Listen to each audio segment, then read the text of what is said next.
Netherlands పర్యటనకు వెళ్ళినటువంటి నరేంద్ర మోడీకి ఘన స్వాగతం లభించింది. భారత్ అంటేనే అవకాశాల గని అంటూ ఈ సందర్భంగా మోడీ గుర్తు చేశారు. గతంలో ఎన్నడూ లేని విధంగా మార్పునికి లోనవుతోందన్నారు. భారతదేశ ఆకాంక్షలకు పైన సరిహద్దులకే పరిమితం కాబోవు అని తేల్చి చెప్పారు. భారత్ నేడు గొప్ప కలలు కంటోంది. దేశ యువత ఆకాంక్షలు ఆకాశాన్ని అంటుతున్నాయి. 21వ శతాబ్దంలో దేశం అవకాశాలకు మారుపేరుగా మారింది.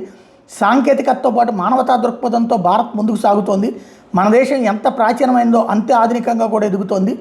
భారత్లోని పూర్వీకుల స్వగ్రామాలతో మళ్ళీ అనుబంధం పెంచుకోవాల్సిన సమయం వచ్చింది అంటూ ప్రవాస భారతీయులను పిలుపునిచ్చారు. మన దేశ శక్తి సామర్థ్యాలు మరింత బలోపేతం అవుతాయి. మీ పెట్టుబడులు గొప్ప ప్రతిఫలం లభిస్తుందని చెప్పుకొచ్చారు. ఈరోజు మన దేశం చాలా పెద్ద ఎత్తున కలలు కంటోంది. కేవలం మార్పును కాదు, ఉత్తమమైన మార్పును కోరుతోంది అన్నటువంటి పాయింట్ చెప్పుకొచ్చారు. ఓటింగ్లో కూడా కొత్త రికార్డులు గర్వకారణం అన్నారు. నెదర్లాండ్స్ రాజు విల్లెం అలెగ్జాండర్, రాణి మాక్సిమా దంపతులతో మోడీ సమావేశమయ్యారు. రాయల్ ప్యాలెస్లో జరిగిన భేటీలో భారత్ నెదర్లాండ్స్ సంబంధాల మీద కూడా చర్చించారు.